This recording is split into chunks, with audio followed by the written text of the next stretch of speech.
So what's up, kings and queens? So it's like 2 o'clock in the morning, and I had a girls' night out.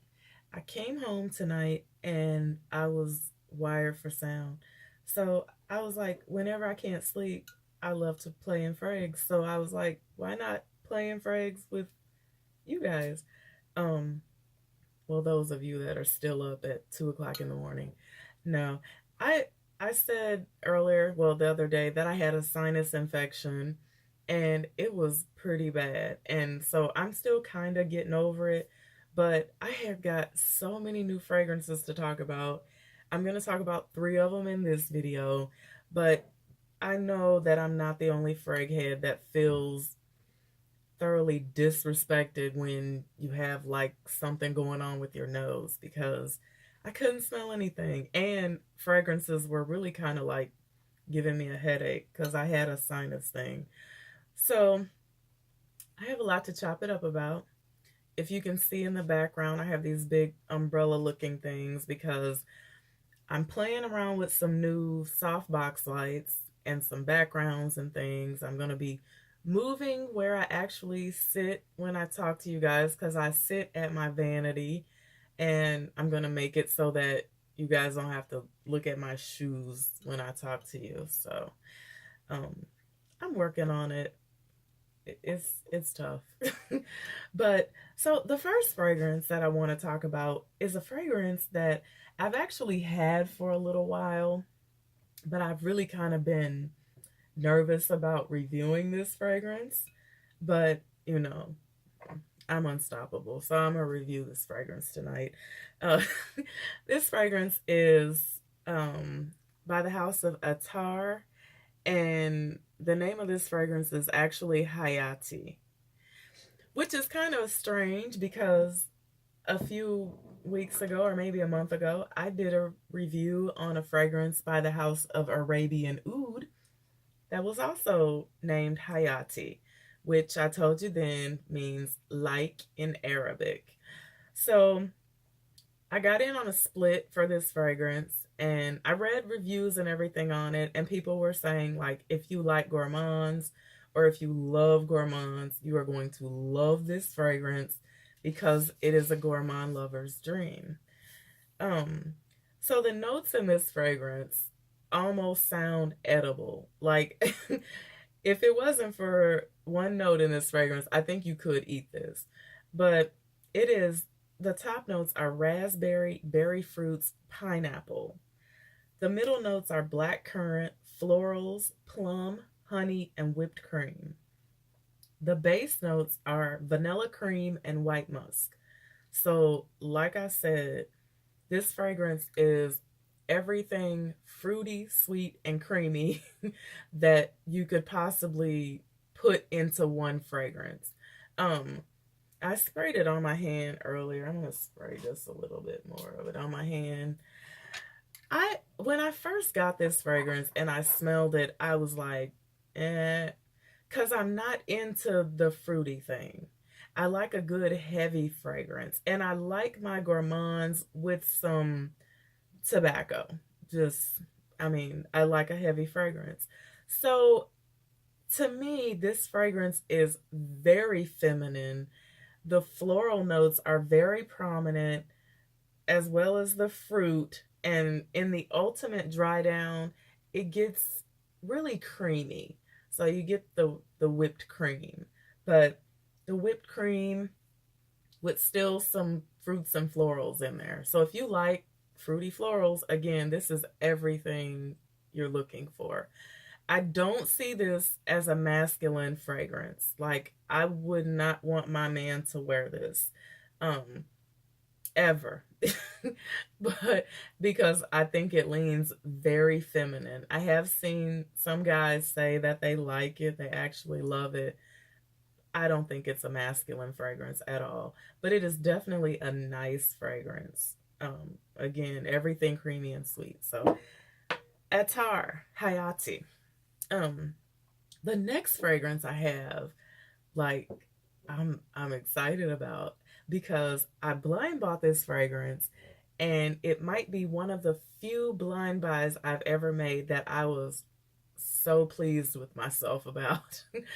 um, I was on Neiman Marcus and I was actually ordering Effin' Fabulous because I finally full bottled it. And I wanted something different. I was like, let me order something else, but I want something like kind of off the beaten path. So I ran across the Fragrance Kitchen.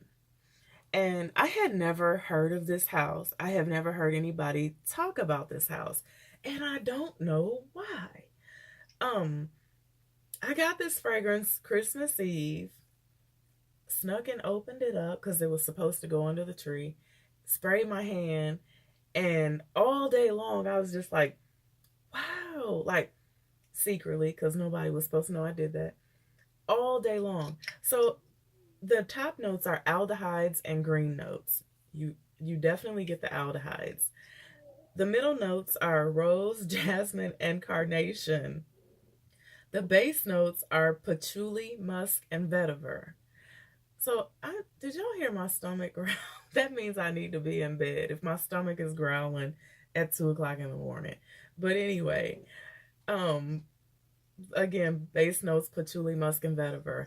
So, rose, carnation, and vetiver are what this fragrance leaves me with. And it leaves me with that for the longest time. Like I'm talking 8+ hours. This is not a heavy fragrance.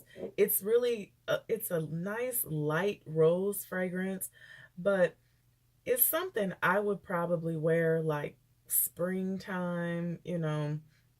I'm into the heavy thing in the wintertime.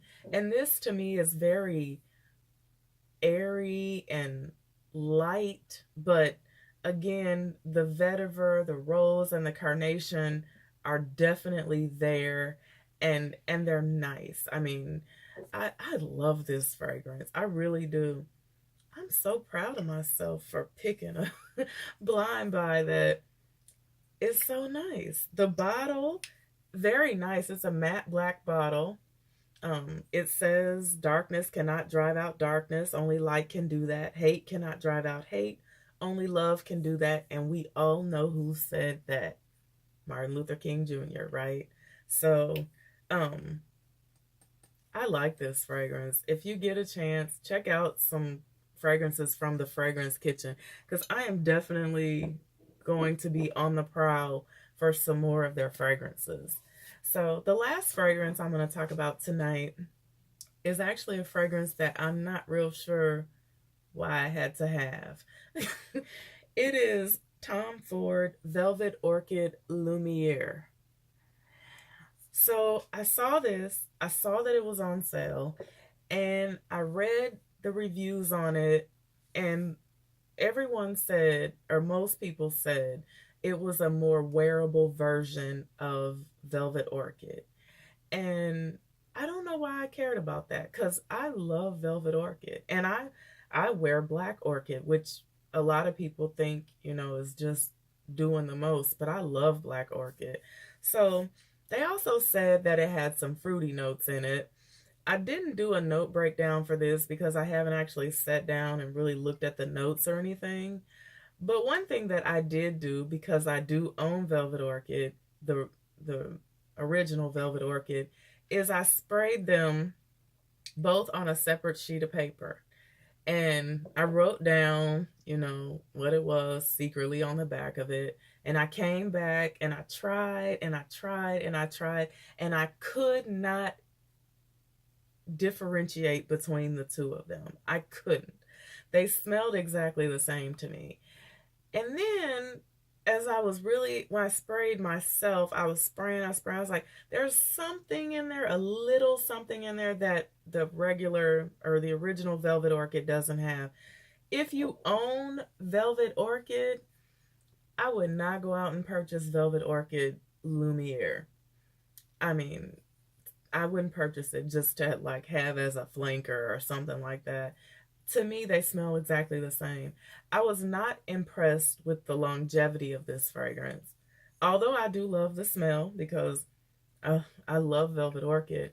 I sprayed this, excuse me, an hour before I left for my girls' day out, and we went to happy hour. We stayed there probably about 3 hours, and I was on my way home, and I was like digging, like trying to. I was like, give me something. I want to like you. I want you to have lasted. And there was none of that. Like I couldn't smell it. So the longevity for me is a no. The difference between this and velvet, no. So, like I said, if you already possess velvet, I wouldn't buy this. So, um, however, that's all I have for you for now. Again, I have some good shit to talk about. I have a Casa Marati that I'm dying to tell the world about. I have some great fragrances. So, stay tuned. Thank you for listening. Have a blessed morning and bye for now.